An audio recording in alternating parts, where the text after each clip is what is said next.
What's going on, good people out here in the world of YouTube? What up? It's What the up? preview, the premiere episode, NFL Matchup Madness. Let's Right go. here's your boy Cool McCain, and right above me What is up? my Got me? co-host. Yes, sir. You cutting out a little bit. I'm cutting out a little bit. Can you Yeah. hear me better now? Yeah. All right. Bet my cord was a little bit out, but yeah. So in case everyone didn't hear me, a little technical difficulty, but nothing we can't overcome. It's your boy Cool McCain. And I'm Cedric Green, guys. What's up? Shady Sports Network. Yes, sir. Yes, sir. I'm not even gonna get into me because that's too long. We already got a long show for you, but just want to let everybody know, man. We appreciate everybody that's hopping in, everybody that's getting the link, everybody that's joining in. Shout out all the contributors going to be on tonight. It's going to be a very exciting episode, the very first one. So we know it's going to be a little clunky, but we're going to make it work. But Cedric, anything you want to say to the people before we get this started? Man, you know what, man? I'm just ready for football. I'm excited as hell. Let's go. Definitely, definitely, definitely. So yeah, we're going to get into our first matchup. It looks like we have one of the representatives here, not the other. So I guess we're going to be starting off with a lot of information on the Bills. Rams fans, don't blame me.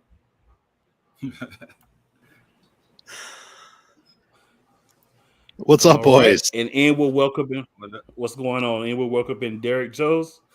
Let him shout out where you can find him at. And then we're going to get into a little meat and potatoes here about this matchup.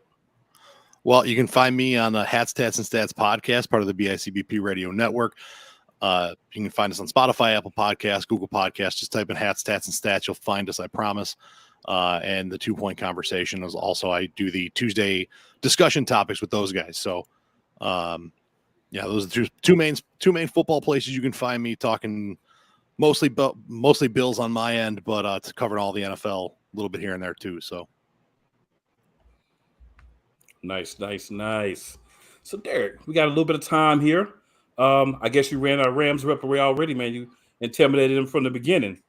Yeah, So, listen, there's a cold front coming through. My man got cold feet. Hey, man. Hey, facts are the facts. I don't see him. Yeah.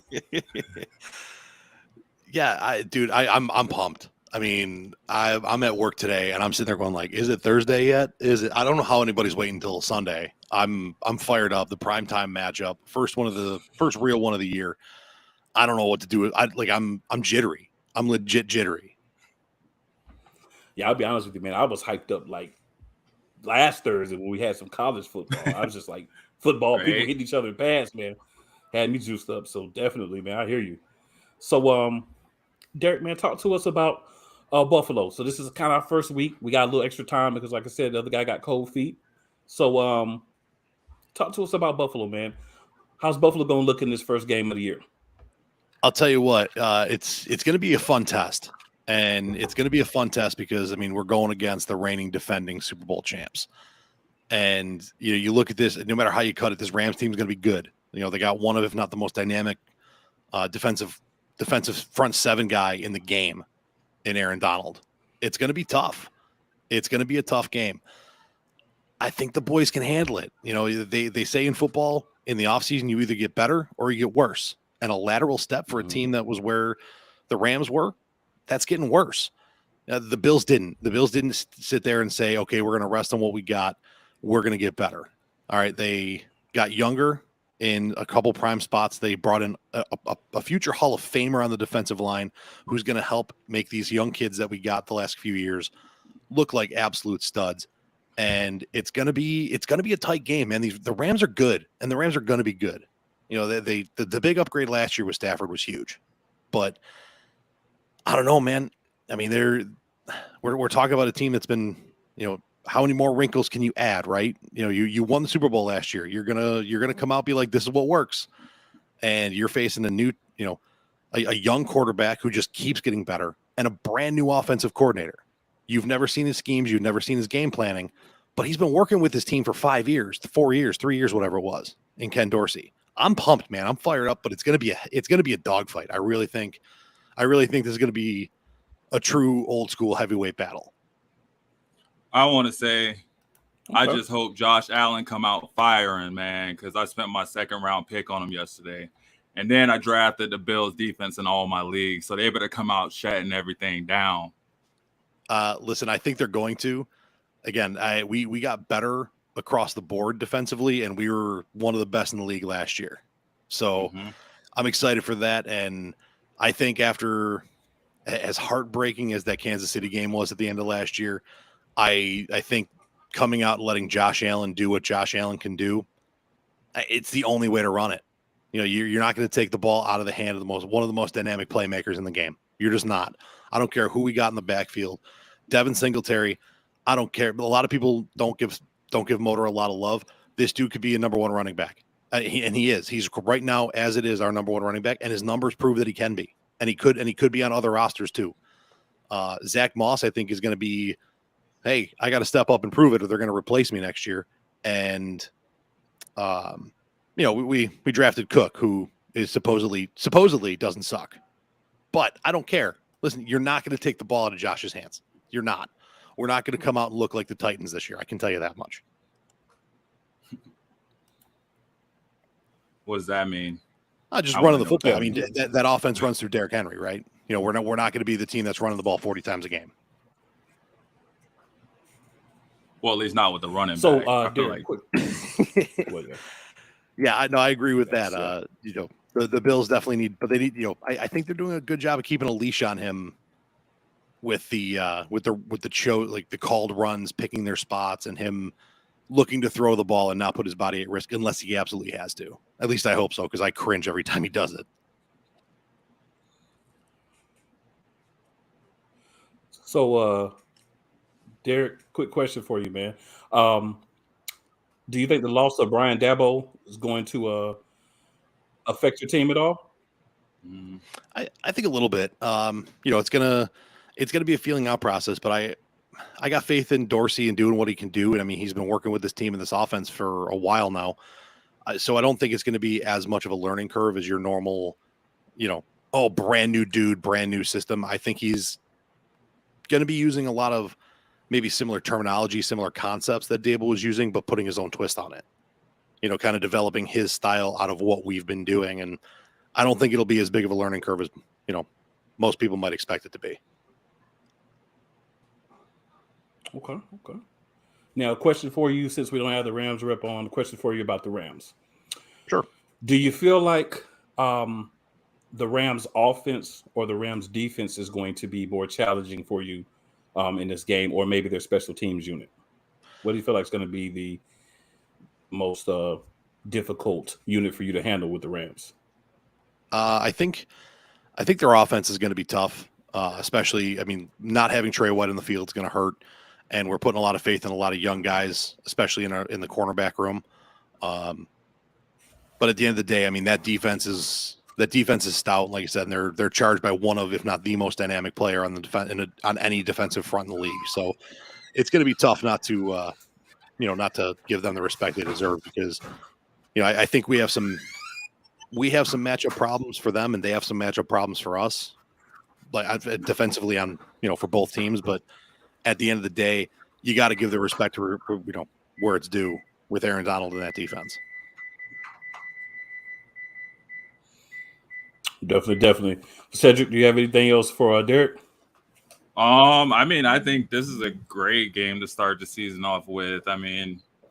Why not see where we're at already, right? Two of the best of the best. So I'm excited for Thursday night. I'm excited, man. This is a great way. So, yeah, no, I don't have anything else for you, man. Well, I can tell you my last Well, thought. I'm going to ask you. Sorry, go ahead. No, I was just going to say, I think it's a loaded question, but who do you think is going to win this game on Thursday? I got to go with my boys. I really do, and I'm trying not to be a homer on that, but I think it's going to be tight, because at the end of the day, win or lose, if it's tight, both of these teams can walk away. Obviously, they both want the W, right? That's the name of the game. But if it's tight, if it's a 7 points or less, one of these two teams are going to walk away like, oh, we had it. We were right there. We were right there with the team that's supposed to be there with us at the end. If either one of these teams gets blown out, it's going to be a back to the drawing board moment. So I think the Bills take it. I think it's going to be a tight one. I think it's going to be a lot of fun to watch. All right. And I know you had a last thought, but I actually was going to ask you anyway. Any last thoughts, Derek? That was really it. I mean, if either one of these teams get blown out of the water, you're going to see a lot of panic in one of the fan bases because you can't get blown out week one by a team that you had all off season to prep for, and that you're supposed to meet at the end of the road, because there's a lot of people picking this as a Super Bowl rematch, from week one to the Super Bowl. So, all right, fair enough, man. Well, Derek, appreciate you coming on, man. We'll be looking forward to you next week. Hopefully, you don't scare away your opponent next week, man. I have that effect on people, but go Bills.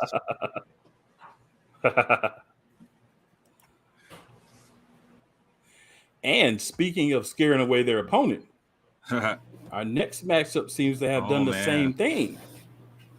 We have our New Orleans Saints rep, Lane here.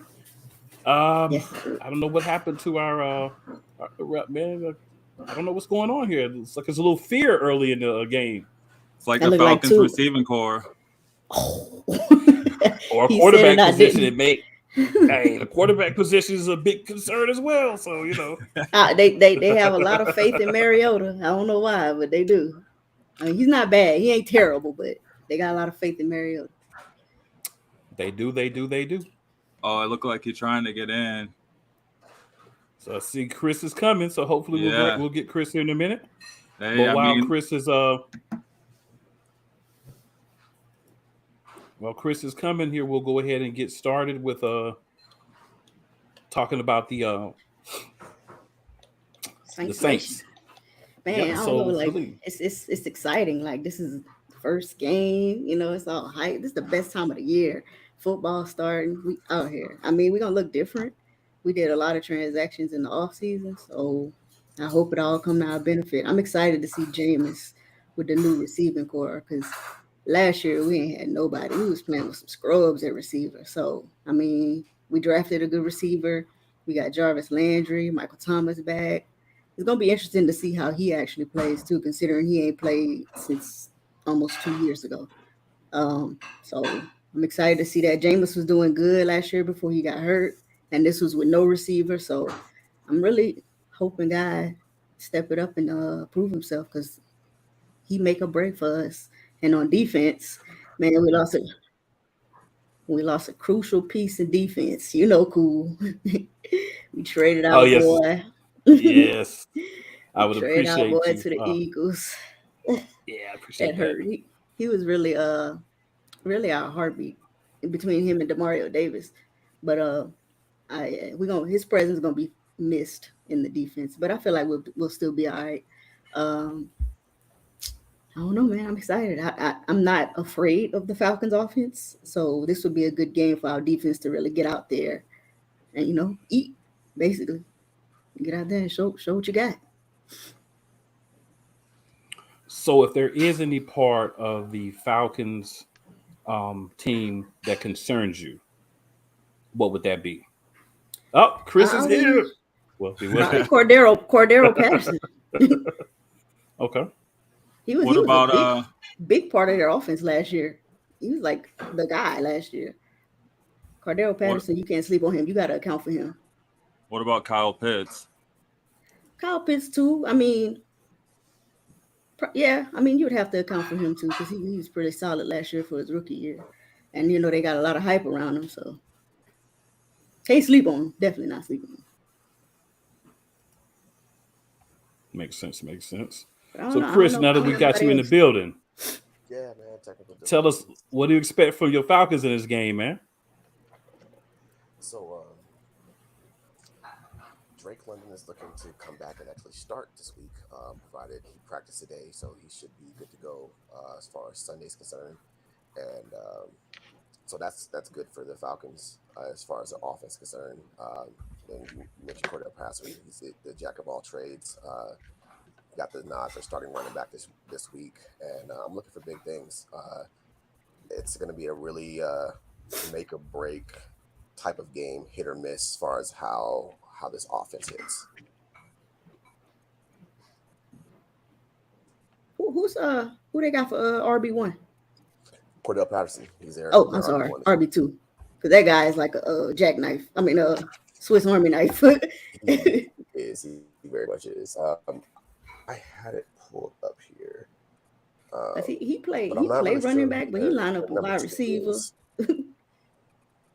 Yeah, he reminds me of like a slash, not with the quarterback, but with all the other things he does, where he lines up all over the field for Atlanta, especially for what we saw from him last year. Yeah, him and Taysom Hill. It's taking him a while. It's taken Cordell Patterson a while to find that role. He's been on so many teams. He's been in the league so many years, and finally he gets to Atlanta, and they know how to use him the way he should be used. Yeah, because he don't look like he's that old. Like last year, he didn't look like somebody that old. Like he's been in the league for a while, and like you said, plenty of teams, and they wasn't using him like that. Some used to take kickoffs. Yeah, he was played for everywhere. He started off with the Vikings. He's bounced around the Bears, the Raiders, and now he's with the Falcons. And I expect for him to have a big year coming out the backfield. And their RB2 is Damian Williams. Damian Williams.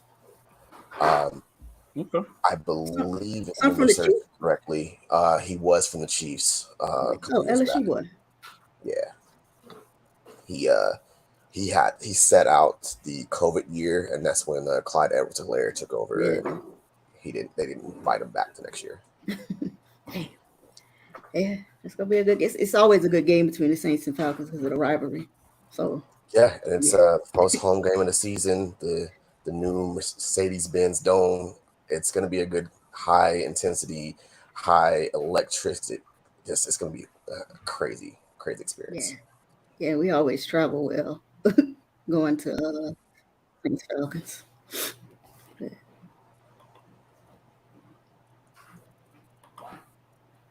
But yeah, it's going to be a great game. I'm not too sure about how this defense is going to perform, but this secondary with AJ Terrell and Casey Hayward Jr.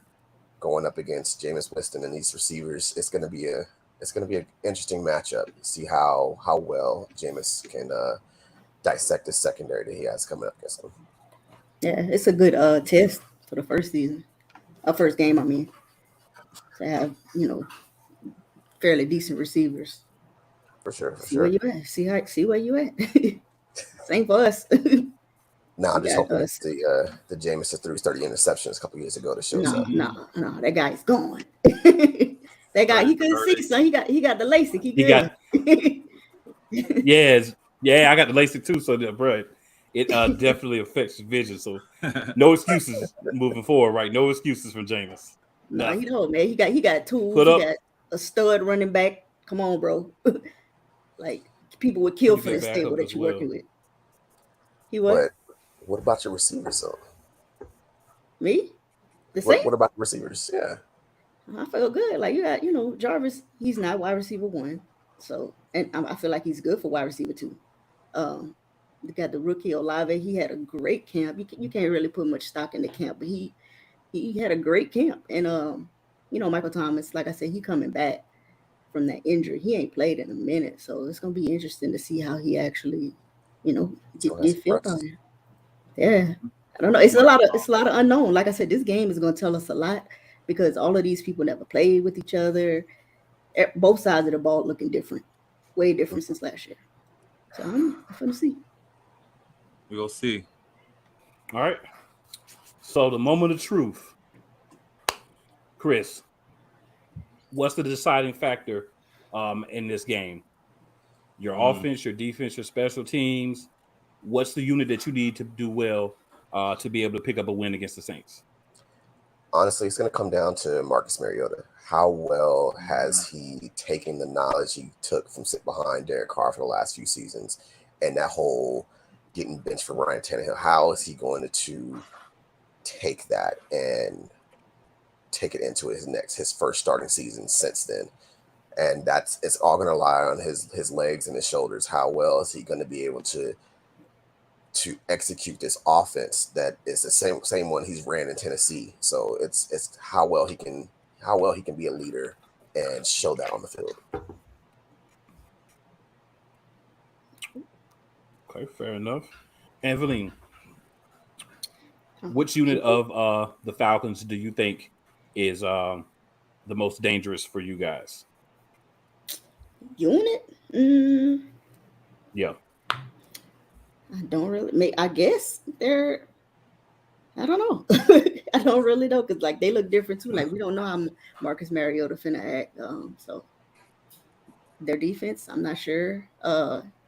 Is Jones is out, right? Linebacker. He hurt, right? So yeah, I ain't worried about the linebacker core. AJ Terrell can't do it, but he can't do it all. He on one side. So I don't know. I mean, I'm not really worried about any unit, but I don't know. Okay. Fair enough. We'll have to see. All right, since We'll we're have on to you, see. Valine, What's up? We'll see come Sunday. Since we're on you, Valine, I think pretty sure we know the answer, but who do you think is going to win this game, Valine? Come on, man. Who that nation? No doubt. All right, and Chris, who's going to win this game? It's going to be a good high-scoring game. It's going to be 28-35 going to the Dirty Birds. Mariota's going to put up 300 yards, 2 touchdowns. Dang. And Jameis is going to throw a couple picks. Man, Mariota's going to put up 300 yards. Hey, that's what you call a bold statement. It's Hot Take Tuesday. That's a, Hot Take Tuesday. Yeah, that's definitely a bold statement. But hey, I mean, if you're gonna make it, Matchup Madness is the place to make it, right? Right. Hey, bold I statement. can go a step further. I'm gonna say Greg London's gonna put up his first 100-yard game week 1. Oh, we could stop. Oh wow. Okay. Well, wow. That's pretty wild. But hey, you know, I mean, it is. Ain't it 2 not first-round too much to say to quarterbacks? that. Well, ain't 2 it 2 number Heisman ones? winners too. Heisman winners, 2. They're both number 2s. It's like Both the on Black their Mirror. teams. It's gonna be an interesting game. Jameis got faith in my boy. I feel that. So appreciate both of you hopping on today. We'll definitely have you back on next week. Different opponents, but hopefully we'll have that same confidence in who's going to be winning this game. So appreciate you guys for hopping on. And again, we'll see you on next week. We'll be in the appreciate chat. We'll be in the chat. Later. All right, so we got another matchup where it looks like one of the guys just didn't want to show up tonight. Don't know what's going on. Maybe we need to stop putting some of these guys on here to scaring people, man. We need to replace them, y'all. Because I mean, you know, well, this is our second of 3 where the other person's like, nah, I don't want to go against him. I mean, you know, it just happens, man. You know. This is about the last matchup, but I just did want to slide it over there. Mariota's greater than Winston. I don't know. I'm just gonna take that down now. Because I can't agree with that statement. I'm sorry. That's like saying you're the tallest short kid. That's a hot take. That's like saying you're skinny. That's not even a hot take, man. It's hot garbage, but it's a hot garbage take. But that's a hot mess. Yeah, that's a hot mess take. I would definitely have to agree with that. 120%. Yeah. But on here to the San Francisco 49ers and one of their 2 representatives. They're so popular. 2 people wanted to hop on and do them. Broncos as well, but we ended up making a move around on that. But this is Stephen Box. For those of you who've watched other things, you've seen him co-host with me, where he's had to not put on his Super Homer hat. But as we can see from his background, I believe we're going to get a little bit more Homerism from him tonight. Oh yeah. So, Steven, talk to us first about the Bears, because I know that you have a lot to say about San Francisco, but there are two teams in the game, right? So talk to us real quick about the Bears and what your expectations would be for them in this game with you. Yeah, I mean, here's the thing, man. I'm hearing a lot of talk about how the Bears aren't going to be that good this season, how Justin Fields doesn't really have a lot of talent around him. And those are probably both very true statements long term. But I think that people do forget that David Montgomery is a running back who went for 1,100 yards last year. Darnell Mooney went for over 1,000 yards receiving last year. And I don't care, even if you are the only receiver that really gets the ball, it's not easy to go for 1,000 yards. There's teams every year that do not have a 1,000-yard receiver. So you got to give some respect to that. You know, Justin Fields, you know how I feel about Justin Fields. That's the guy I wanted pre-draft for us to draft. So I'm high on him as well. You look at the defense, you got a little bit of question marks over there, right? But despite those question marks, there is a guy named Robert Quinn over there who's an absolute monster. There's a guy, he's a little disgruntled right now, but Roquan Smith is an absolute monster also. And then they've got I can't think of his name right now. Gibson, I think is his name, that plays opposite of Quinn. And you look at the numbers, you're like, oh, he had 6 sacks last year. That's okay. In 7 games. So they got some nice defensive ends. So there's some talent on here. I don't think there's enough talent for the team to really be that great this year, but they're not garbage. They have some talent. Exactly. Yeah, I just had to throw it up there to, that seems a little bit more realistic to me. But we'll rock with that for now. All right. So you've told us what you think about the Bears, right? And you were kind of humble in that, so appreciate that. Yeah. So now tell us what you think about the team that's on your head. Yeah, man, I'm super excited about this year. Couple of concerns, I've talked about in the past of the interior offensive line. I want to see what they're going to look like in a real game. That's my biggest question mark. Also, we're without Jimmy Ward for at least the first 4 weeks of the season. That's our quarterback in the secondary. So that's a huge loss. And it's going to definitely be a bit of a downgrade. But this is a team that upgraded its corners, which was its weakness last year. You still got Nick Bosa. You still got Fred Warner. You still got Dre Greenlaw. You still got Al-Shaair. That's just on the defensive side, right? And that's not even getting into all the other guys on that defensive line. We got like 10 defensive linemen. And half of them can do 6-7 sacks easily. You go over to the offense, Trey Lance. This is going to be the big question mark for us, right? What can Trey Lance do this year? What's he actually going to look like? And the truth is, he doesn't really have to do that much. All he has to be able to do is open up the game a little bit more than what Jimmy Garoppolo could. Because all he has to do is get the ball to George Kittle, Deebo Samuel, Brandon Ayuk, Jawan Jennings, Danny Gray, and then let those running backs do what Kyle Shanahan running backs do. So I'm excited, man. Okay. Well, Cedric, do you have any questions for Steven here? Yeah, man. Do you see any similarities between the 49ers and the Bears?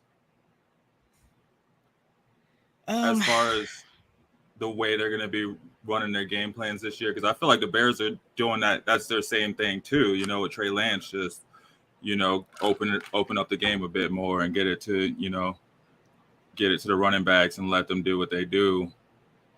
But I mean, obviously, San Francisco has better players. But do you think there are similarities between the two? I guess. I mean, I think that they are kind of trying to build a similar thing, right? You've got some elite pass rushers up front. You have a monster at linebacker. Obviously, their secondary is nowhere near as strong, and that's going to hurt them. They were actually dead last in passing defense last year. Then you look over on the offensive side, and yes, I mentioned they've got Mooney, they've got Montgomery at running back, they got Justin Fields.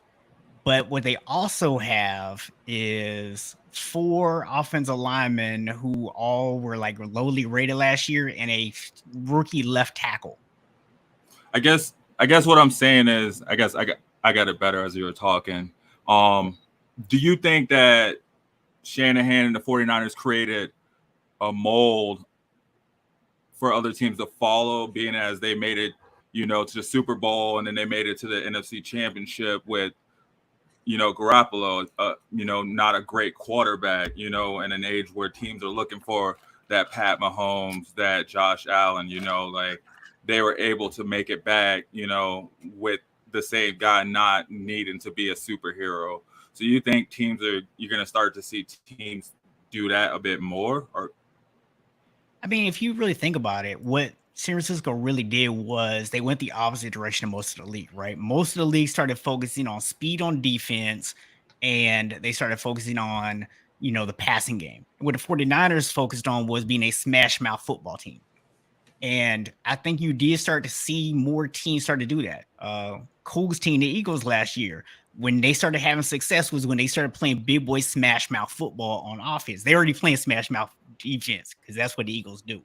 But I think actually, if you're going to give a team credit for creating this mold, I think you really have to look more at Buffalo and Kansas City, because really Mahomes and Allen are the 2 quarterbacks that have started this trend of being more mobile guys, but also guys who can pass from the pocket.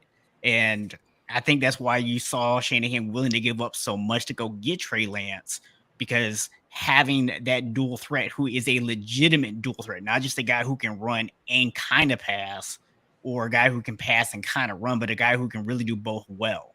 That's what teams are looking for. And I mean, let's be honest, there's not going to be a whole lot of those guys.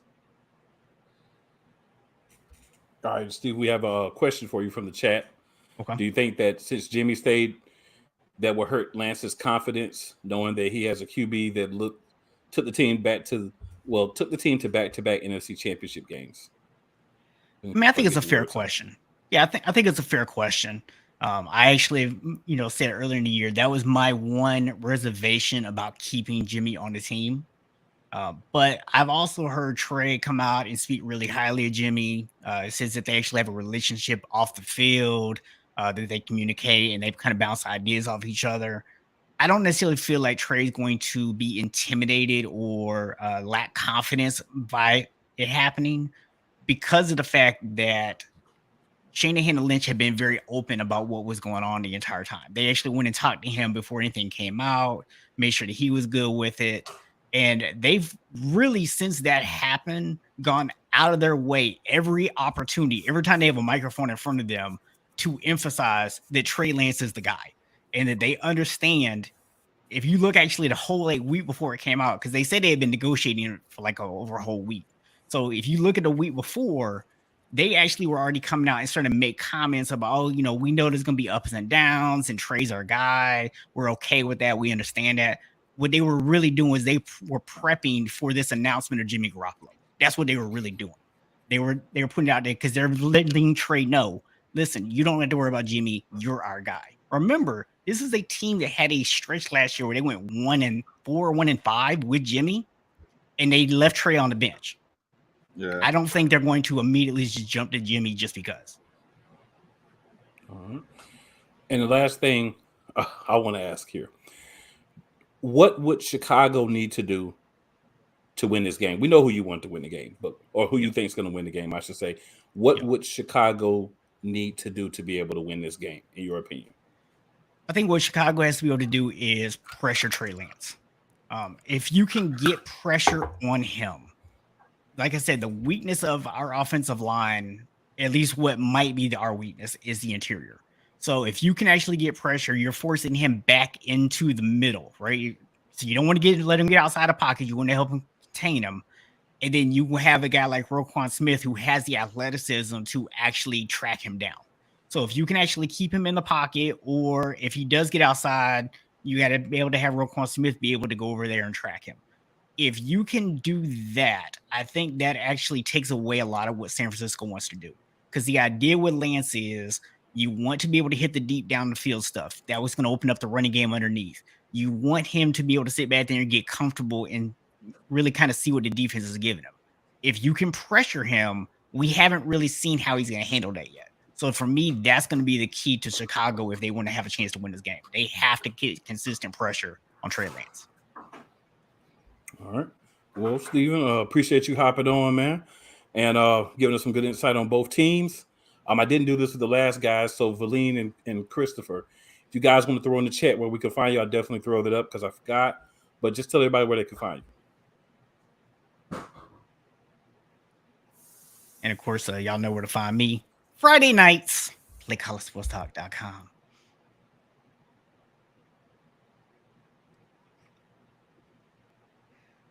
I don't know what you're miming over. Hello. What up? Can y'all hear me? Yes, sir. Cool. I think your mic cutting out a bit. I can't hear you.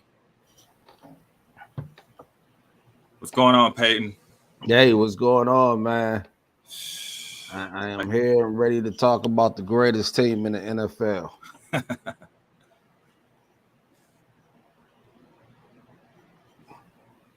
Well, man, I guess I can go ahead and take it on. Look like Cool having a bit of technical difficulties. So we got you on with the Steelers, man. Yeah. I don't got my schedule in front of me. We have Cincinnati this week, opening up the season with those Bengals. Okay, oh, there we go. Cool, you good?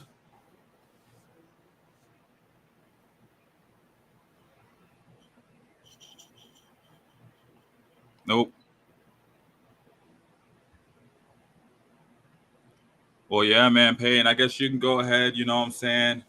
Well, it looks like we don't have your opponent here. It's like you scared him away or something, bro. But I scared him away. I scared Cool away because Cool understands that there's only one city in the state of Pennsylvania, and it's right? And it's Pittsburgh. So his mic just bowed down to the greatest one. So while we got you here, so speaking off that, what makes you think that the Steelers are gonna, not necessarily fall off, but keep rolling on the tracks they've been rolling with Big Ben for the past few years? Yeah, man, I think the best thing that we have right now is, we're going to miss Big Ben. Let me start there. That's a Hall of Fame quarterback. We're going to miss him.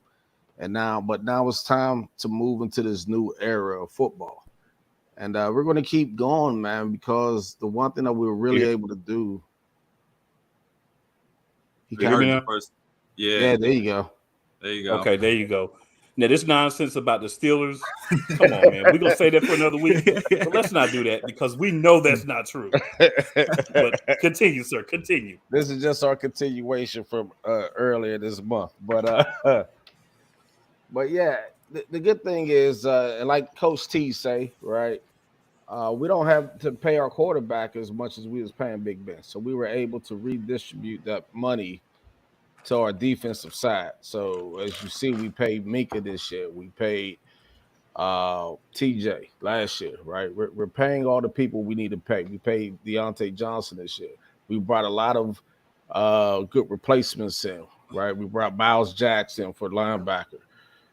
Then we brought some other people in to shore up, to give us some depth in certain places where we need it. Levi Wallace, right, from Buffalo Bills, we brought him in, so corner. So we were able to put that money on defense, and now this year, our defense should be top 5. And with such a young offense, that's going to keep us in a lot of games. So that's what's going to keep us rolling. Mitch is our quarterback this year. Mitch is he's a winner in this league.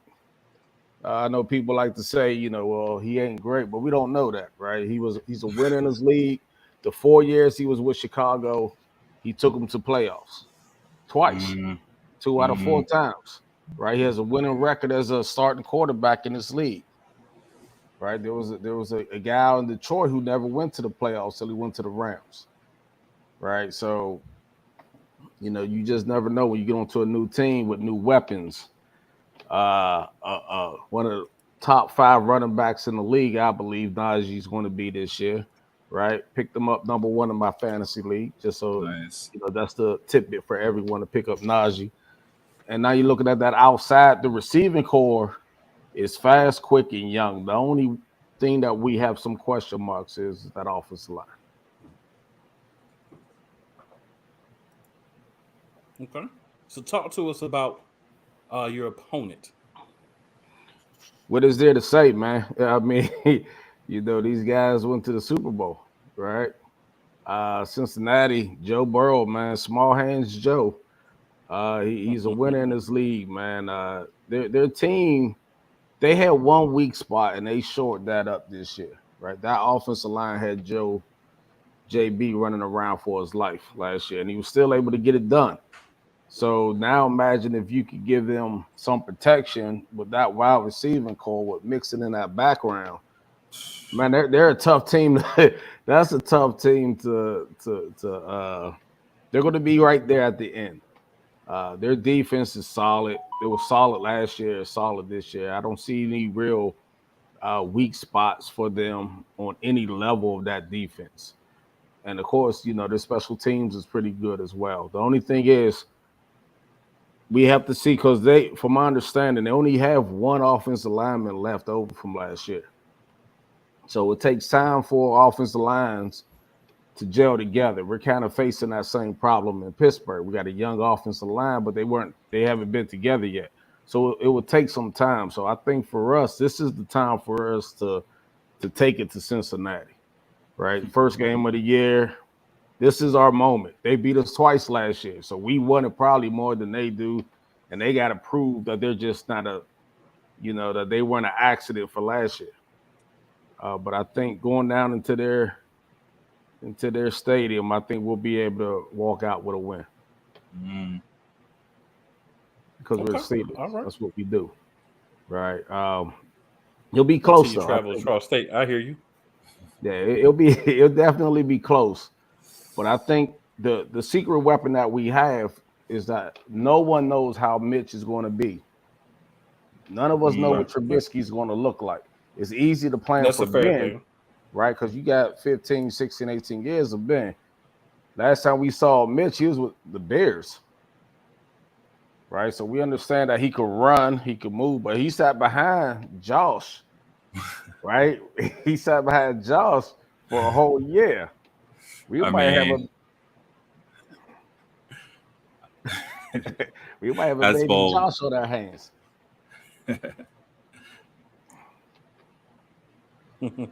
Element of surprise. So we're getting a few. Yeah, we're getting a few in there, but that does make sense. Yeah.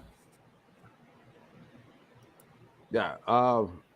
Can I read? Because I see the things popping up. You want me to respond to them, or? I see some of these. I'm just throwing the time it's up there. You know, if you'd like to, man, go for it. Yeah, I did. Unfortunately, I didn't get to see them all, but I did see Go Gemini. Yep, I love it. And and then they asked, do I think Kenny going to start? I honestly do not think Pickett will start this year. Why not? Unless Mitch get hurt. That's just not the Steeler way, right? We brought Mitch in. I think we're going to give Mitch every opportunity to succeed, because when we make the move, we're going to make the move, right? So you got to let Mitch come in. You got to, it's a new system for Mitch. The standard's the standard. We're going to go, but Mitch isn't also going to be asked to do a lot. We're not going to ask him to be a Patrick Mahomes. We're not going to ask him to be a Josh Allen. We're going to ask him to be a Mitch Trubisky. Turn around, hand the ball off, right? If the play breaks down, run around a little bit until you find one of our speedy receivers and get them the ball. That's all we're really asking Mitch to do, right? We don't need him throwing it 50 times. Pick it to pick in chemistry. Hey, we got a lot of years for that. We don't need that this year, right? Absolutely, I agree. Mitch is definitely a 10-game winning quarterback this year. I think we're going to be right there at the end of the season, getting into that playoffs, and then I think we're going to barring any injuries, any major injuries, of course, right? I think we're gonna surprise a lot of people this year. They're counting us out. Definitely, man. So appreciate you coming on. We don't need to ask. We know who you think is going to win the game. So tell everybody where they can find you, man. Oh, you can find me. I got a podcast on all of the major players, the Apple Podcast, the Google Podcast, all those things, called the Real Leadership Podcast. Check me out. Just providing value for people who are looking for valuable content, man. So look me up and go Steelers, go PA. Let's kick Philly out of it, man. Philly need to be in Kentucky or something. And on that, someone's going to have a message for you in a moment, sir. So make sure you hang around in the comments, okay? Yes, sir. And I ain't going to say nothing. Let's go. Y'all have a great night. I just want to take a second to say, man, all y'all out there listening, man, hit that like button if you like what you hear. And, we love to see that you love to hear this. Shout out to Shawnee. Shout out to Sam over at Shady Sports Network, man. What is up, cool? What is up, Sad? We are about 4 or 5 days away from kickoff. How you guys doing? Let's get the party rocking. Hey. Let's go. Now we got some Let's go. Let's go. I like that energy. So Fuzi. Can't wait for the fire. Can't wait till Jalen Hurts is under center. Let's get this defense aside and Reddick. Just that whole Eagles defense rocking, just ready to bring it to Jared Goff this week. Oh, man, you got Cool fired up over there. Cool. We do in Philly. Yes, sir. So we got a couple of haters. That's all right. But bring if it nobody on, liked, if everybody liked bring this, on the it would hate. be wrong. So we're from Philly, flipping Philly. No one likes us. We don't give a black what. I love it. I love it. Howie Roseman did a hell of a job in the offseason on paper, but the Birds just got to bring it this week. I was checking out the offensive line rankings. Eagles are first, Detroit's third. I mean, it's going to be a pretty good matchup, but I think the Eagles will pull it out. I mean, Jalen Hurts with A.J. Brown, Quez Watkins, Dallas Goedert. I mean, my main concern is a running game without Miles Sanders.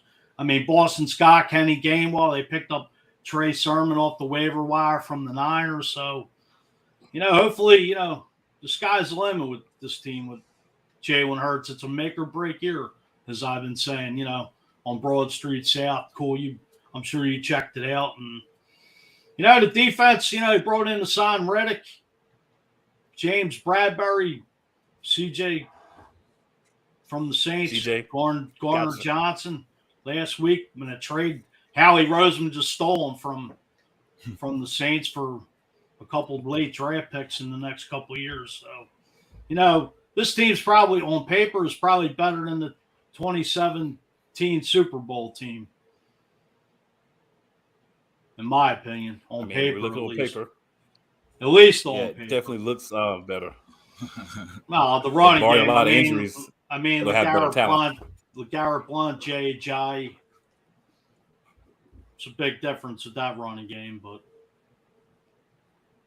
talk to me. What do you think is the weakness, if there is one, for the Eagles? I think right now it's your running game. I mean, how he beefed up that secondary. Like I said, he brought in Son Reddick, Kaiser White to play linebacker.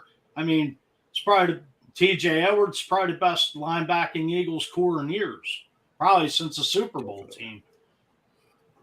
Doesn't take much. I mean, Eagles never valued the linebacker position in years.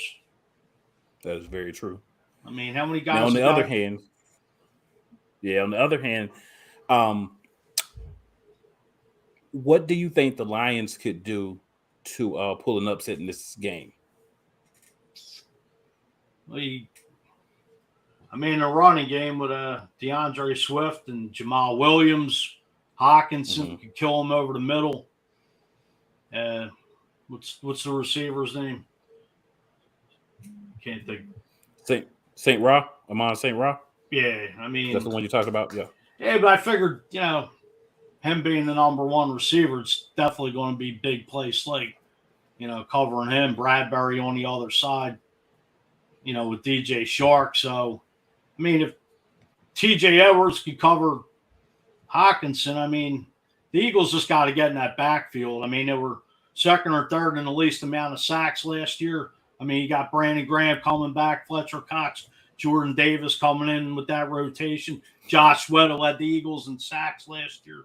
Milton Williams, you got that NASCAR package that they just rotate these guys in and keep them fresh. So there's no reason Jonathan Gannon has all these weapons to play with. I don't want to see no Ben don't break defense. I mean, kind of reminds me of Schwartz a couple years ago, but let us sign Reddick loose, get in that backfield, smack Jared Goff up and down the field all day. We'll have a field with that number one bust. That's my opinion. I hear you. There's no reason the ball shouldn't be turned over. I mean, with the secondary, the linebackers, just bring the house. Wreck shop. Now, Fuji, there was a Steelers fan on here earlier talking a little smack. So what I'm going to do is I'm just going to allow you to simmer on that until we actually play them, and then I'll allow you to just, hey, do your thing. I mean, Trubisky, no, he could have a good year. I mean, he was a year sat behind Josh Allen for a year. I mean, Matt Nagy, I don't know. I mean, a disciple of Andy Reid, but who knows? I mean, they drafted Kenny Pickett fences, and who the hell knows? Trubisky could get benched in little, Kenny Pickett fence's hands, with the gloves on. I mean, see what the hell he can do. But, they got a nice running game over there. Najee Harris, Deontay Johnson, Chase Claypool. I forget the tight end's name, but seems like their weakness is their offensive line. I mean, like the gentleman said, they, spent all their money on defense. So, Najee Harris, I believe, had like 70-some receptions out of the backfield last year with Big Ben under center. Yep. So, I mean, it'll be that's a game I think the Eagles will win at home. Not to sound, it all depends on barring injury. I mean, we could look at the schedule when it comes out. 10, 11, 12, 9 wins, whatever. I mean, I predict the Eagles win 11 games, barring injury. I mean, I believe the Eagles. I know everybody's hyping up the Eagles, but I think the Eagles take the division from Dallas this year. Not because we despise that team, but Jerry Jones, Jerry World, whatever that damn star stands for, it's a piece of junk, whatever. I mean, not to talk smack, but I'm an Eagles fan first, but I'm a football fan. And, I'll tell, if the Eagles suck, I'll say they suck. I mean, I could take all the heat from Eagles Nation. It don't matter. When they stink up the joint, they do suck. I mean, there's been a lot of games, Cole, that you've been watching that they beat themselves. There's a few games last year that they lost. And, I'll tell it like it is. Call right down the middle. Fair enough. So, Fuji, tell everybody where they can find you, man. You can find me on Broad Street South. That's broadstsouth.com. Our website, we're on Tuesdays, Thursdays, and we'll be doing Eagles pregame shows on Sunday. So check us out again, broadstsouth.com. Angel Martinez and myself, Sean Kilrain, and the crew. Check us out. And, we're 4 for 4 Philly sports, but, our main ingredient's the birds all day. So appreciate you guys having me on. I'm looking forward to this, banner and whatever you bring in the house every week. And hopefully, like I said, I believe the birds will win this week. I'm going 31-14.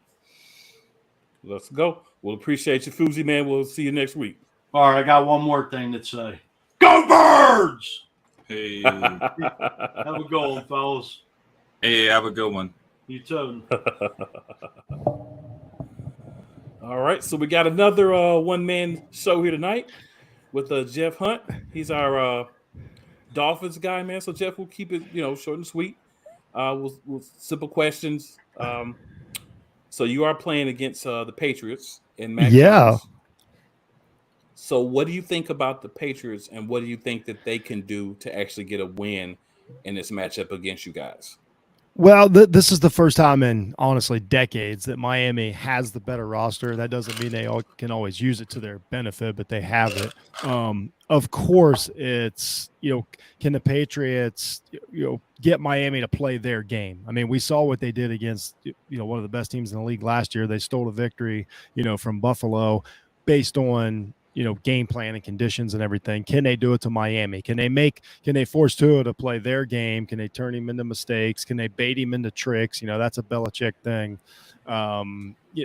That's the whole key. So for New England to win, it's just going to be, can they bait Tua into mistakes, get him thinking early in the game, get the turnovers going their way. They're gonna, and then obviously Mac Jones, he's gonna hit his play actions or whatever and so forth. But that's the biggest thing to worry about in New England. It's not really, though defensive side, they're fairly talented. The secondary is not what it's been over, forever, it seems like. But Tua is also not a guy that's just going to go out there and pick them apart. He may be at that level. I seriously doubt it. But if he's at that level, it's fine. But, if those safeties can get active, if they can trick him, if they can start rolling coverage and get a couple of mistakes, you get a pick six or something. Now you've taken away the talent edge. Fair enough. Now, as far as Miami goes, you guys have a lot of new weapons, new pieces that have been added to the team. And so what do you think you're going to be able to do in this game with all those new weapons? And how do you feel about Tua? Do you think he's the answer? Is this a make it or break it year? Or is it just we just need him to be better than he was last year? I think it's when I say I'm not a Tua guy, that doesn't mean I don't like him or anything, but I just haven't seen yet, the future of the franchise. That being said, he's a decent quarterback. This is definitely it's time. Like they got the weapons you need. You've been installed for over a couple years now. They put you in early for this specific moment to speed up the process. So you're at the moment. They went and got you what they perceive as the best weapon. He's one of the best weapons in football, and they went and got you Tyreek Hill. To execute, you're telling us not you're telling us, but they're telling us what a great arm you got and everything. It's time for you to use it. Like we got rid of any excuse. Waddle, Waddle's a really good receiver, really good at, he's, not only a safety valve, but a game breaker, but he's a guy that can do a little bit of everything, but he's a really good receiver to have for a young quarterback. So the key is, will Tua keep pushing the ball? Because, again, Patriots are going to try to keep everything in front of them, get him. Because if you can trick Tua into the dink and dunk, which has been kind of the gripe of Miami fans, I'm sure you've heard it, that's the game they want to play, is get him like, oh, man, Waddle's open again. And then now you've wasted what Tyreek gives to your team. And then I'm most excited about, I kind of like this running back room. I famously, if anybody knows my show, Jeff Needs Sports, I say I hate running backs, but I really don't. I just think the position has become rotational. I don't care about the star running back as much as I do the group of running backs.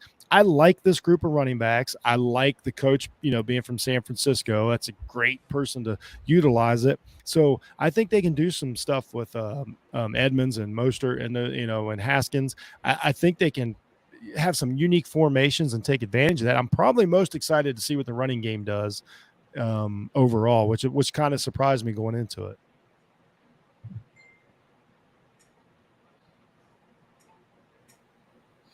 Okay, definitely makes a lot of sense.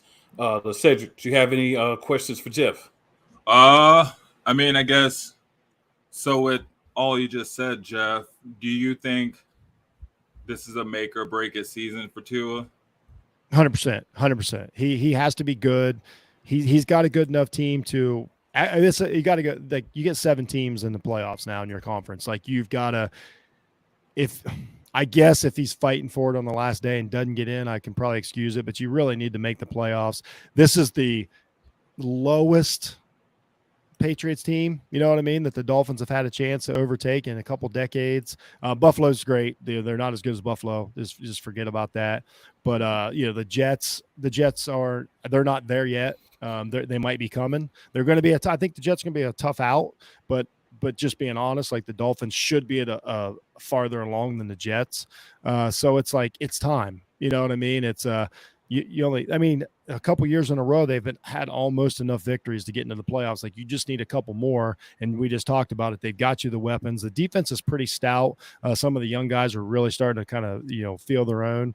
You know, they you know, a new coach is always a little awkward, but yeah, I think Tua's got to play good this year, and I think the Dolphins have to play good. Or it could be a situation like we saw, you know, the LA Rams a few years ago play good. It still wasn't good enough to keep Jared Goff. I think Tua could be in a similar situation to where just because the team plays good, that may not equate to Tua keeping his job. All right, fair enough. And Jeff, we know who you think's going to win, right? So we don't even really need to ask that question. Just tell everybody where they can find you, man. I appreciate you hopping on.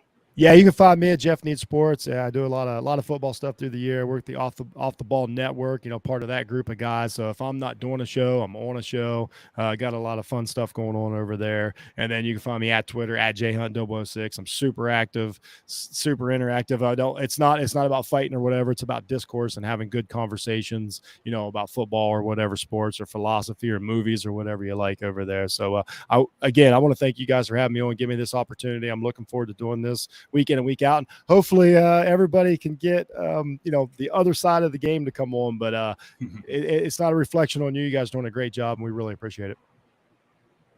No problem, man. Appreciate having you on, man, and we'll see you back next week.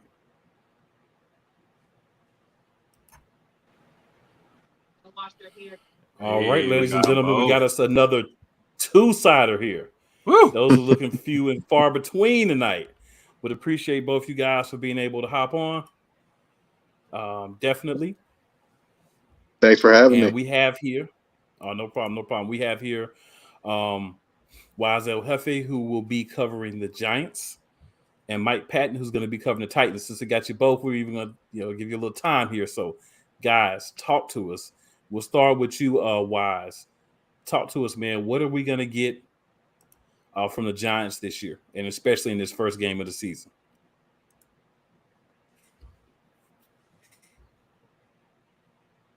Well, I don't know if Wise can hear me right now. So we'll go ahead and start with you, Mike. Tell us about the Titans and what we're going to get from the Titans this year.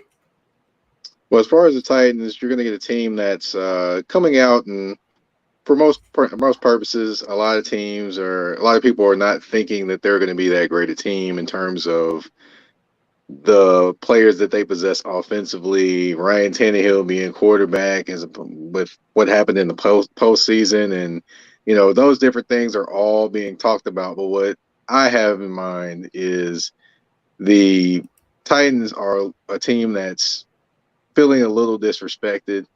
So they're probably going to come out this year and trying to prove people wrong they're kind of their MO for a while. So, you know, they're going to come out, you know, definitely trying to get their respect.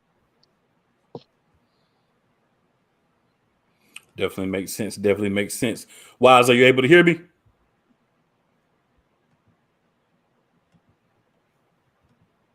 It looks Wise, like he's asleep. Yeah, it looked like yeah, like the Giant seasons, man, the past few years. Well, man, I'm excited for Derrick too long Henry. to get to the team.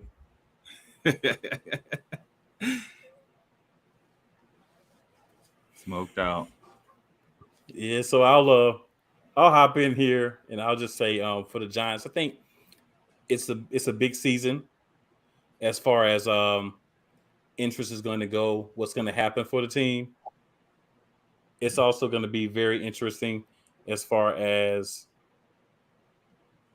what's going on with everything that's happening. You know, you got Saquon Barkley. He's been injured a lot.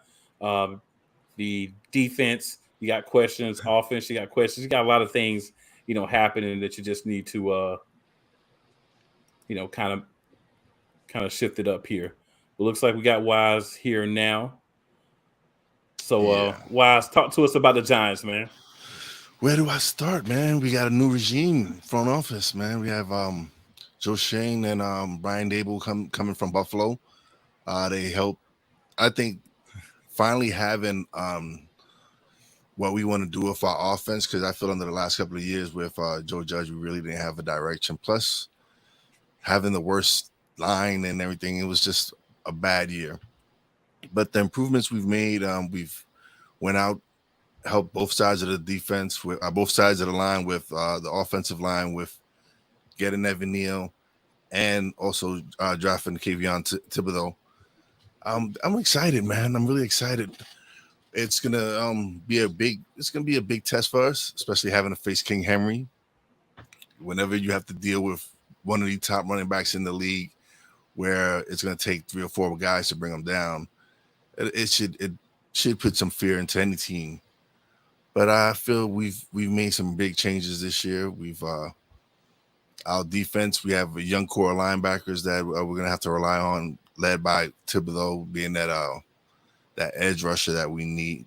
We need added with Williams and everybody else on the defensive side. But and of course a healthy Saquon Barkley. Having Saquon healthy for the first time since his rookie year, when he had that great amazing rookie year, it's big, because now it opens up everything else for Daniel Jones. Having them, if Saquon can have a great year, it improves Daniel Jones of having a much better, being a quarterback that everyone expected. Well, and being a quarterback that I don't know what Gettleman was expecting, but it is what it is, man. He has the tools. Having Brian Dable there also, if he can do anything close to what he did with Josh Allen, I think we have a good shot. All right, and Wise, what we got you here? What do you think that the Titans can do to win this game over you? What would be the strategy they would need to use that you think would secure them a win? What other strategy do they have, man? You got to give the ball to King Henry. You got to give the ball to Henry, right? Man. Listen, you have Ryan Tannehill. You really think I'm afraid of Ryan Tannehill? It's Henry, man. You got to give, and then you benefited from the fact that they traded AJ Brown over to you. I'm saying they drafted his replacement right this year as well, but come on, you lose AJ Brown. You did draft Malik Willis, so that was a great. I think they have their quarterback of the future. I think he's going to be amazing when the time comes. But right now, it's all about King Henry. Well, like I said, man, for the next 3 years, the Titans are my second favorite team. So that's what it is. You know what I'm saying? So, Mike, what do you think that the Giants can do? What strategy can they use that you feel like would get them a win over you guys on Sunday? Well, he kind of told me what basically every person is going to say about the Titans this year. It's going to be King Henry, but I'll say it'll probably be a little bit more because they have multiple weapons. But I digress. As far as the Giants, what the Giants have to do is, of course, run the ball with Saquon Barkley. That is going to be the key element of any form of offense they're going to have. If he's not able to run the football, then that puts it all on Daniel Jones. And we don't want Daniel Jones out there. They call him Danny Dimes, but I call him Danny Pennies because he throws some penny passes. So, to me, I'm just like, nah. If you put the game on his shoulders, no. But defensively, I would say stuff the run, put the game on Ryan Tannehill's shoulders. Albeit, I'll say this year, they do have a deeper wide receiver room this year. But I would say, yeah, that would be the strategy I would prove. And the funny thing this year is going to be Adoree Jackson coming back to Tennessee to play against the Titans, which honestly, I never was a huge fan of Adoree Jackson because Adoree, he's a good corner, but he was billed as a star corner, and I just never saw it consistently from him. Makes sense. So, Guys, first give Bill the opportunity to kind of shout out where everyone can find you at. We'll start with you, Mike. All right, you can find me on Twitter at Mike Patton 82. That's MikePaton 82, and of course my show, my podcast, touring the AFC South. Let's see, got a Jaguars preview coming up, maybe a Colts one, hopefully. And I have a nice special guest coming this Friday that a lot of people know from television. Just gonna put it that way. Sounds good. Sounds good. And Wise, tell the people where we can find you at. You can find my podcast on all major platforms and on YouTube, Stuck About My Podcast. You can catch me every Thursday and Friday on Snowman in the Morning with Cole Johnson. Catch our show coming up, NFC Beast, coming up soon, where we talk about the one of the most dominant divisions in all football, which is the NFC East, which is the only division that has a Super Bowl winner from every team. So, and yeah, that's it. Hey, I just have to say one thing though. Are you living on the ghost of yesteryear with talking about the most dominant division in the It's NFL? the only division that has a Super Bowl. Every single team in the division has a Super Bowl. That don't mean Well, nothing. I get you there, man. But when people talk bad about the NFC East, I just have to remind you of one thing. There's a division in the NFC that runs and hides, and is the first one talking about how bad the NFC East is, but they're worse, and that's the NFC North. But it's the NFC though. They have one good team. I roll with one NFC good West. team. In any NFC team, any NFC conference, I roll with the NFC West. So.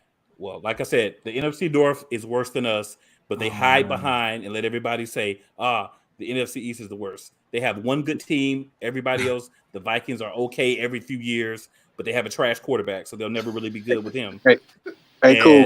Everybody else is garbage. Hot mess. Cool. Can you really call it? Can you just call it the Green Bay Invitational at this point? Can you just call it that? We can. Hey, you could just call it the Green Bay division, right? You could just say the NFC Green Bays. Yeah. There you go. Yeah. So I just like to point that out because the NFC North hides when everybody's talking about who's the worst division because they know they truly are. Just want to call Well, I gotta give y'all some grief this year. I mean, come on now. I gotta give y'all some grief.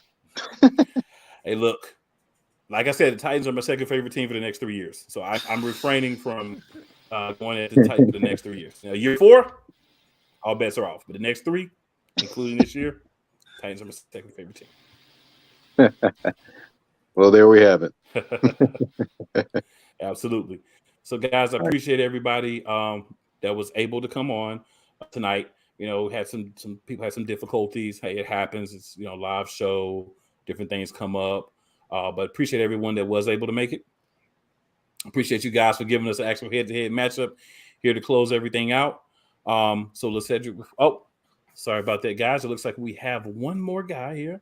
So let me not get ahead of myself. Keep it going. So we'll hop on that real quick. Oh, it's football, baby. It's football, baby. I just didn't want to, overdo things here. But I appreciate you guys for hopping on with us. Appreciate the matchup. It's great when we can get, both teams on. Like I said, didn't work for all the games tonight, but we will make it work. And we will have a good time with it. That's for sure. So, guys, again, appreciate you coming on. We'll see you both next week. Later. See ya.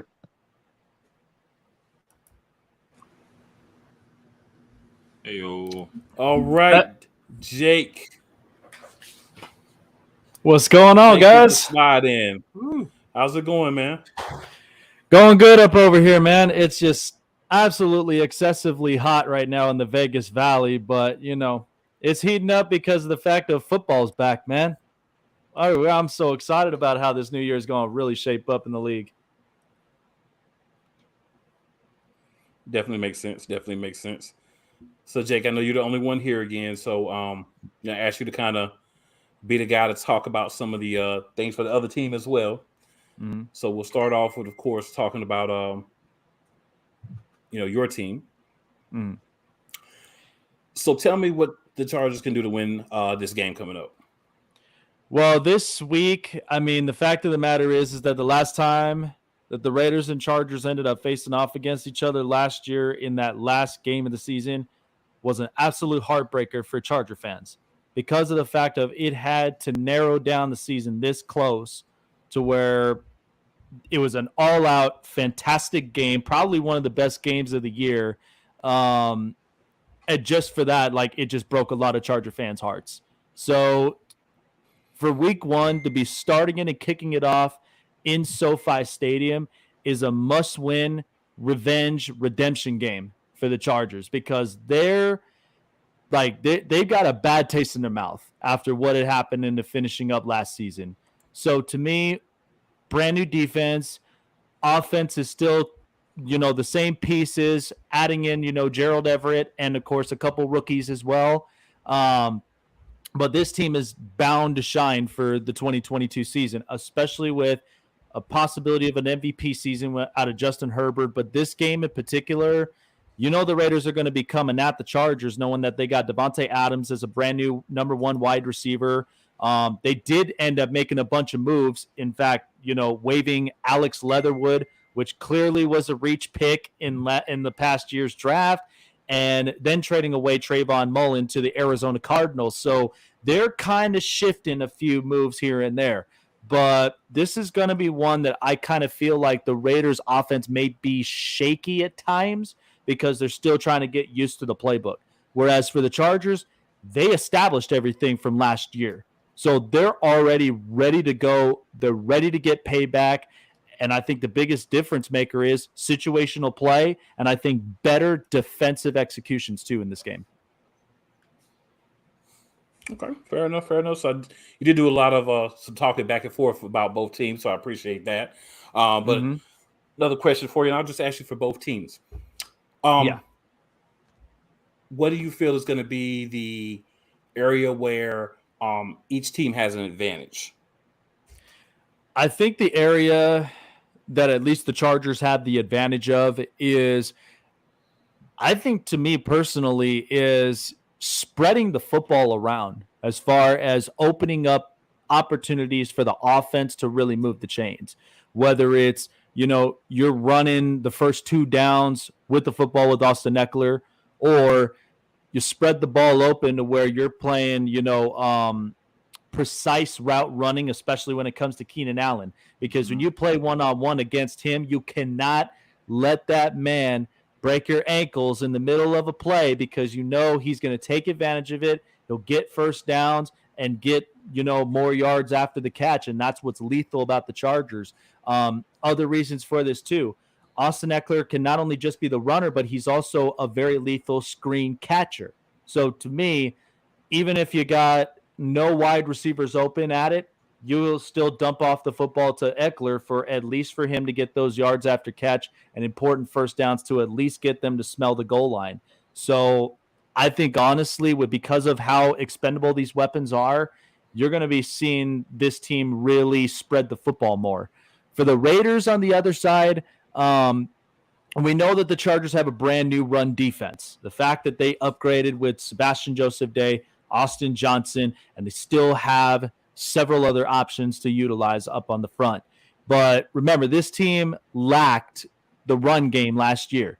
So to me, I think the Raiders are going to use every possible situational play in the playbook that they could use as far as running the football with Josh Jacobs, knowing this is a make it or break it year for him.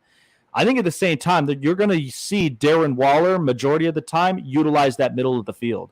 So even if you're getting guys double teaming Devontae Adams, you cannot allow Darren Waller to get open.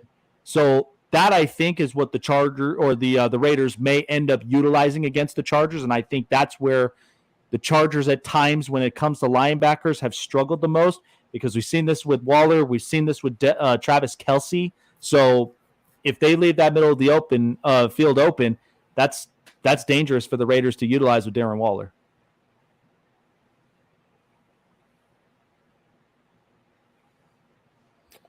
All right, fair enough. Cedric, did you have any questions for Jake? Let me see, man. I feel like the Chargers fell short a lot last year. Yeah, man. Do you think they do view this as a revenge game?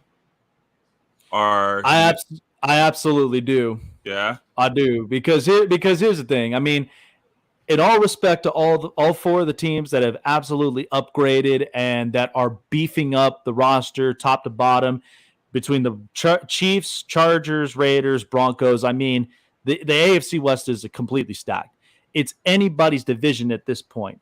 So to me, the Chargers looked at how this offseason went with everybody else in the division. And to me, especially when it came to the Raiders in the last game of the season, that's tough. Knowing the Raiders and knowing your division rival, you cannot hand them like a pass saying, hey, let's just agree to tie and let's piss off Pittsburgh fans. No, you don't do that. If anybody knows that a division rival is a division rival for a reason. Unfortunately, you got all four of them that are literally rivals against each other. So you got to take every situation seriously, especially like I said, that play with 4 seconds when Mike Williams scored that touchdown. Why do you not go for the kill and go for 2? In my opinion, the season's on the line. You got to get Justin Herbert into the playoffs. You know that this team needs to break that playoff drought. Like, go for the kill. Go for the win. And that's something that I think the Chargers really learned from last season. That's why I think coming into week 1, knowing they're going to face them again in Vegas in week 13, this is a big revenge game and it's a statement game. So what do you think the score is going to be? Because of both offenses, to be honest, and I think the bet line in this game is 3.5 favored to the Chargers at home. I'm going to take the Chargers at that -3.5, and I think it's going to be 28-24.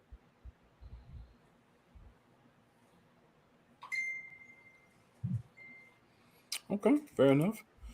So, Jake, tell everybody where they can find you, man. Well, if you guys are absolute sports fans, which of course everybody in this chat and everybody watching currently all are, and you guys love entertainment and you guys love just the best of every hot topic that's coming in, the Snake Sports Talk Show is the absolute home for literally all of that. We talk about the hottest topics coming in sports, not only just talking about the Chargers, which of course letting everybody know a Chargers podcast is definitely in the works, where I'll be hosting up everything LA Chargers as well. So I'll have a strict home for that. But if you're looking for entertainment in all sports, not only just in the NFL, but MLB, NHL, and the NBA, tune into the Snake Sports Talk Show. And I got new times and new schedules as well updated since starting up a new job. So you guys do not want to end up missing that. And then we're all over Facebook, YouTube, Twitter, Twitch, Instagram. Those are the social medias to like, follow, subscribe, and hit the bell button to keep you up to date on future and past shows. Fair enough, man. Well, we appreciate you hopping on today, man. And we'll be looking forward to next week. Absolutely, man. Thank you guys for having me on. No problem. Ladies and gentlemen, we're now going to be joined by someone who you've seen on things with the play callers before. A little bit of a hater on the Eagles, but we're going to let that slide because, if I was a Commie fan, I'd probably be upset as well right now. So, I can't blame that, right? We can't blame that at all. But, hey, man, Couch Coach, and his Commanders got a pretty easy matchup, in my opinion, in week 1. And they played the Jacksonville Jaguars. So, Couch Coach, tell us about that. Not so fast for the easy.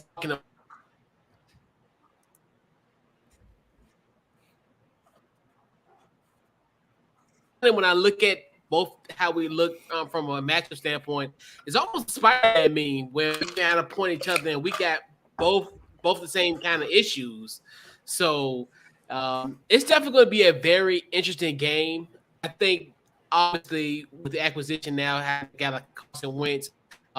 Cool's trash could potentially be my treasure at this point, especially considering the fact that we haven't had.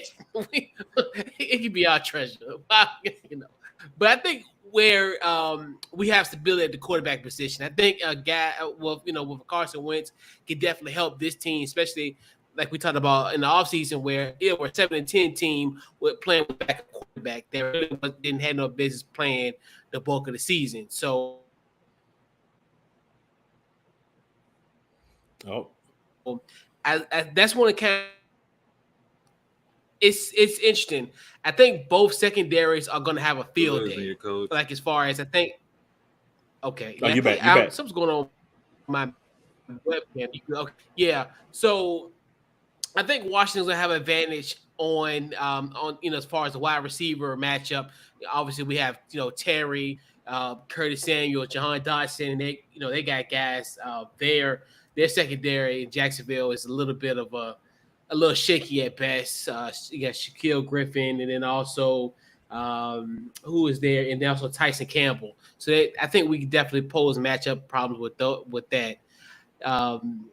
Then also, I think our linebacker core could be a good spot, especially in Jacksonville's situation, especially when you got guys like a Travis Etienne who is catching the ball out the backfield that could potentially. You guys got like Jamin Davis and Cole Holcomb can definitely be there at the plan of attack.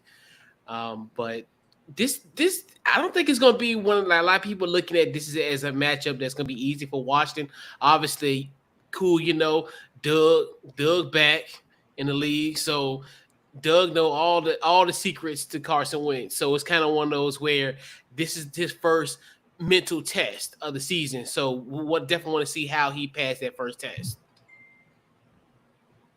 That's a very fair point, actually. So talk about what's the one place that you believe or that you think Jacksonville can attack, or the one thing that they can do to win this game over you guys? Attack us. Okay, attack your secondary. Okay. Second, William Jackson, and also him, and then also Kendall Fuller. They've definitely have been the issues as far as that secondary, where we've always said, even last year, like, hey, if you got your wide receiver 1 or wide receiver 2, always start him in fantasy because they're always gonna go off. Like we gave everybody a cheat code for free, pretty much. As far as who you should start fantasy wise, I think that's going to be potentially the issue. And then also, I think if Jacksonville is able to take care of business on third downs and actually have their offense continue on the field, especially, I think, and it's weird because with Washington, the most bizarre thing is most times you're thinking you're in a third and long, like 3rd and 11, 3rd, 12. You're like, okay, I think I'm good. I would be, in those situations, the opposing team usually converts on those 3rd and longs. And those 3rd and shorts is where we kind of like, okay, well, we got somewhat of a chance, especially if they run and we kind of clog the middle. But I'm telling you, if it's 3rd and long and they can continue those drives, I think Jacksonville definitely have a legitimate shot to win this game. Okay, definitely makes sense. Now, on the flip side of that, what can your Commanders do to walk out of this game with a victory? Almost the inverse of kind of what I said earlier, where I think if we I think we lost you again for a second. Actually, all right, you're back. Take care of business. Oh, I think we're good. Oh, yeah, no, I think if we, okay, I'm good. Okay, so yeah, so I'm looking at guys like potentially Bain can make plays and Cameron Curl. I think our safeties could definitely help in that position and just get a good solid penetration on that line and make Trevor work for it. That's going to be kind of the keys for this game. Fair enough. Cedric, anything you want to ask Couch Coach here? Oh, man. Shoot, Commanders and Jaguars. So, yeah, man. So, what do you think the score is going to be? think Washington's going to pull out this win. It's going to be, I think we'll win 27-21. It'll be a hard-fought victory. Okay. We can rock with that. So, Couch Coach, we appreciate you hopping on. As always, good to see you, man. Definitely shout out all your endeavors, where we can find you at, man. Yeah, so obviously the main is going to be Couch Coach Live. Pretty much anywhere you get your podcast, Apple, Spotify, and also on social media, Couch Coach Live. All right. Well, then again, pretty much anyway. Oh, okay, yeah. And then on social media, Commanders. So pretty much Facebook, Twitter, Instagram, Commanders in the chat. So it's Commanders.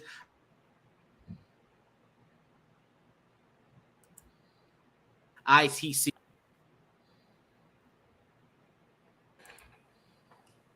Okay. Bet. Well, appreciate you hopping on, man. And we look forward to having you back on next week. All right. All right. Oh, man. Now, ladies and gentlemen, we are going to move to our last matchup of the week. For this one, I am going to allow my co-host, Mr. Green here, to be the one to ask the questions, as I know this is a team that's near and dear to his heart and a game that he'll be very invested in. Oh, man.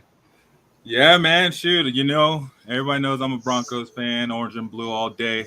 So I'll just keep it there. But I'll go ahead and let you guys introduce yourselves. You know what I'm saying? Sorry, Dylan, but we're going to let Ian go first. Broncos. No. It's all love here. Obviously, hey, guys, my name's Ian. I'm representing the Broncos this year here on NFL Matchup Madness. Obviously, I was going to tag team with Mr. Cedric Green up there, but I figured, keep it a little fair, only hit people on the one-on-ones here. So, still trying to see where the heck Dylan's at, because I've been waiting for this for weeks. Everyone has. Dylan, you there, man? Well, shoot. I guess we'll let him get set up. Yeah. Ian, so I guess we'll start with you, man. I just want to ask, I guess start off, what, if any, fear, what are you afraid of about the Seahawks? Honestly, I'm more afraid that we as a unit are going to get off to a slow start, simply because it is Russ's first game back in Seattle since the big trade. But obviously Seattle is coming out in full force, because I actually just read that ticket values since Russ since they said that the schedule had come out and Russ was coming back, there are tickets now going from $200 up to $559, which is the highest a Seahawks ticket has ever gone for, including the years that they were going to the Super Bowl. So I think there's going to be a lot of pressure really on Russ just to really try to keep his composure. But I also think that Seahawks defense, they've been playing and practicing with Russ for so long. So just trying to switch up the cadences, switch up the timing. They know him better than we do right now. So that's probably the one thing that I fear the most out of anything else right now. Okay. With that being said, is there anything the Seahawks can use to their advantage? Like maybe striking fast or, anything else that they can use to overcome with the Broncos having a slow start? I mean, they absolutely can take advantage of us. I mean, our D-line, especially during the preseason, we're still a little bit suspect against the run. So, you could see Rashad Penny still getting a few yards here and there. You could see Geno Smith, getting out on the scramble. But not only that, you still have to worry about DK. You still have to worry about Tyler Lockett. PS2, he's not on both sides. So Ronald Darby, he's really going to have to step up and make sure that we cover both sides of the field there, because Justin Simmons can't be everywhere as well. I trust K-Jax, but it's just really a concern that we don't really have enough corner depth that I'm 100% comfortable with right now to say that, hey, we're going to completely shut these guys out. Very true. Very true. I guess, yeah, going off that, man, like you said, they still have Tyler Lockett, they still have Metcalf. I remember, Giants coming in week 5, I think it was like maybe 2 or 3 seasons ago, and just dusting the Broncos. Do you think it's cause for panic in Broncos country if they somehow let this one slip by? I think that Broncos country alone is going to freak out if we don't win by at least 7 going on the road to Seattle, let alone taking an L in the first week. That's just not going to be okay, at least with the fans. And obviously the players are going to take it to heart too. But I really wouldn't worry about it being as much of a trouble spot, because next week we get Houston, so that should be a pretty good bounce back. And then right after that, we have to deal with Trey Lance. So we really don't have time to focus on, hey, why didn't we beat Seattle when, Houston's right there. We can use that as a bounce back week, and then we could just keep focusing on every other game. But, if we slip up a little against Seattle, I could personally see it as being a normal occurrence. Just like I said, with Russ coming back, I feel like there's going to be a little bit of a emotional connection there, to say the least. Very true. Very true. I also remember, Cleveland coming, and they're back up to the backup rushing for almost 200 yards, if not more, last season. So what, besides Russ, because normally I feel like you see a team, they have a new coach or rookie coach all across the board. Almost all the coaches are rookie coaches, a new quarterback, new owners, second-year GM, besides Russ, being viewed as a top elite quarterback. What other, parts of the Broncos do you think have been elevated as well that gives you reason to believe they should take this game? So, just in general, our health of our receiving core has definitely taken a step up. Obviously, yes, we are missing Tim Patrick due to losing him to an ACL tear, but we're still getting Jerry Jeudy back. We're still getting KJ Hamler back. We're getting a boatload of receiving back. Alberto, he should be just fine. And, Javante's coming back as well. So I feel like weapons-wise, we're doing a lot better this year than, say we were last year, when Jeudy goes down, when Hamler goes down. We had to rely on Patrick, so we were really hoping that he was going to be a big piece. And obviously we're missing that. So I would say our receiving core got better. I would also say, our linebacking core got a lot better too.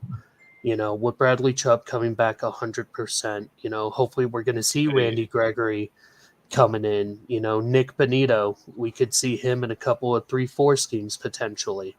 And obviously just with everybody's health, that's always been the big thing. I feel like last year Denver got a little bit riddled with the injury bug just at times where we really did not need it and we just couldn't capitalize. But obviously we already touched on the big one, having a competent quarterback. Sorry, Drew, you weren't it. But, having Russ back there. Don't talk shit about my quarterback. What's wrong with you? Hey, he was our quarterback first, so you can go ahead and have him. That's fine. With that, I should clarify, that's my backup quarterback you're talking about. Hey, oh, yes, enjoy your backup. Hey, Dylan, man, how's it going, bro? How's it going? How you doing, man? I'm doing good. Heck yeah, man. So with that being said, we'll jump over to the Seahawks. What are the reasons you see, or actually, what is the key to the Seahawks' victory in this game? Their what? The key to their victory. What can they do to win? What can they do to win this game? Pray to Jesus. Holy hell. There's a couple of chances. Like if the stars align and they just get some weird scenario where because Russell didn't play in the preseason, you know, practices have been going okay, they just come out kind of lame duck, then Pete instills some kind of defense that Russell struggled with, which was a cover 4. And he put some remnants of a cover 4 out there that Russell Wilson had problems with over the past couple of years. And it works. And Russell's kind of struggling out there, okay? He doesn't look like some Hall of Fame quarterback. So, okay, that's step 1. Cool. We're going to keep it relatively low scoring because they're struggling on offense. Step 2, Geno Smith takes a back seat, and, you know, he's going to throw a couple balls because you have to throw in the NFL. That's kind of how football works. But you take DJ Dallas, Rashad Penny, and Travis Homer, and you run the ball down their throat. You know, there was a series in the preseason game, I know it's preseason, where DJ Dallas literally touched the ball the entire series and scored a touchdown. It was like 8 or 9 plays, all DJ, scored a touchdown. They have the ability to run the ball. Charles Cross and Abe Lucas have been stellar. They have the ability to do what Pete Carroll's been wanting to do his entire life in the NFL. That's just run the ball constantly. I think he can do it. We have the talent to do it. And if it somehow succeeds in a real live NFL game, then yes, we may be able to lose only by 1 or 2 scores and not 3 or 4. I mean, hey, you said it, I didn't, man. So I guess, you know, I kind of see where you are. I can kind of, is that how the city feels about Russ coming back into town? Man, I've been getting mixed vibes about this. And it's the one thing I've been saying all across Twitter for the past maybe 2 days, because I've been seeing people start to ask the question, like, are you going to boo Russell Wilson when he comes out? I swear to God, you know, if I know a few Seahawks fans personally, and if I see them booing, hear them booing, they boo on Twitter, they boo whatever, I'm no longer their friend. Russell Wilson not only brought a Super Bowl to Seattle, the first one ever, along with the Legion Boom, I'll give them their credit, but he helped, obviously. You know, he brought sports back to Seattle. He made the Mariners relatively popular again. He brought the Seattle Kraken to the NHL. They never would have considered Seattle if the Seahawks were still a shitty franchise. And then now we're going to get the Sonics back. Hopefully, I think that's the plan, at least for a couple of years down the road. Like, Seattle sports is at virtually an all-time high right now.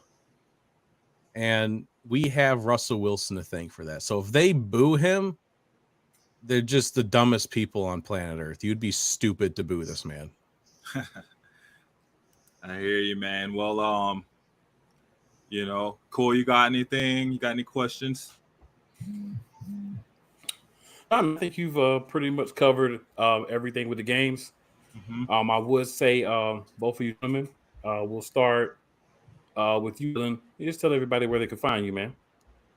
Ooh, at Durf and Dylan on pretty much every social media platform, but we're mostly active on Twitter and then also our YouTube page. And the podcast that we're currently running right now, we just finished recording episode 3. It's Fans of the West. Fans of the West, because we cover the Buffalo Bills and the Seattle Seahawks. Those are our teams. So that's where you can find us. Cool. And then, you know, these guys kind of know my story. This has really been my first kind of big gig. So on top of doing Matchup Madness here through my media school, if you go online, go to gomilehigh.com, look under podcasts.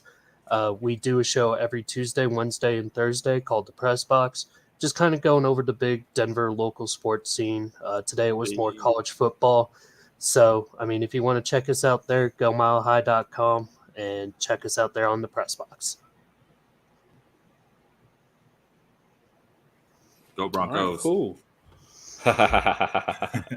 So yeah, so everyone, I appreciate everyone that's watched, everyone that hung with us at least part of the time. I know we had some schedule conflicts and some technical difficulties with some of our guys and girls that were to be on, but hey, it's live, it happens. But essentially, man, we'll be back next week, same time, same channel. And you know, I think it went pretty well for our pilot episode, so I'm pretty good. Again, appreciate both of you guys hopping on. Appreciate LeCedric hopping on, being the co-host with me.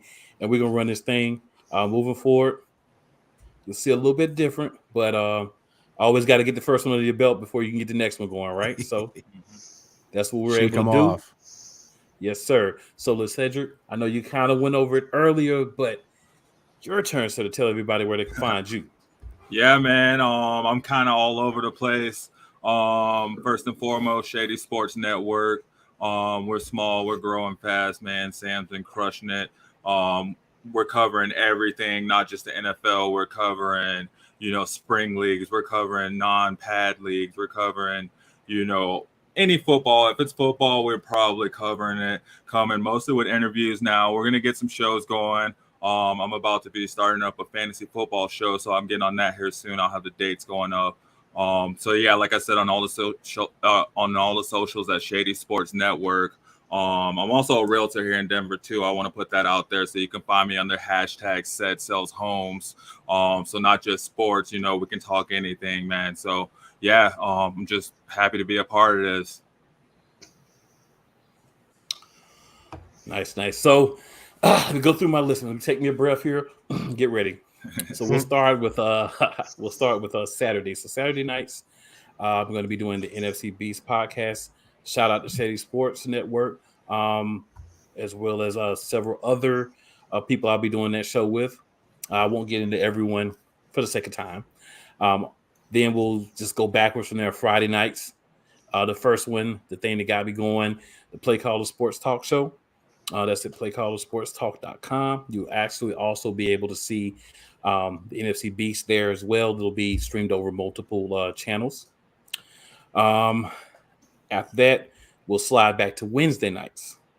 So Wednesday nights, tomorrow night, Eagles Elite Podcast, all Eagles, all year, all the time. So if you want to hear about the Eagles, that's the place you need to be. Whether you like us, whether you hate us, whether you want to know what's going on, whether you care, whether you just want to be able to have a little something to talk about, negative about us, hey, whatever the reason, come check us out. And then, of course, Tuesday nights here, I'm your host for the NFL Matchup Madness. Shout out to my co-host, Cedric. Shout out to every contributor that came on tonight. Shout out to those that may have had issues and couldn't get on tonight. We're going to have you here next week, and we're going to have a good time. Long season, guys. These things happen sometimes, but be prepared. The Matchup Madness is here, and it's going to be crazy. So, everybody, with that said, we're going to end the show for tonight. Appreciate it again, everybody watching. Everybody checks out the replay. Please like, share, subscribe, and we're going to get it going. Yes, sir. Let's ride. Let's ride.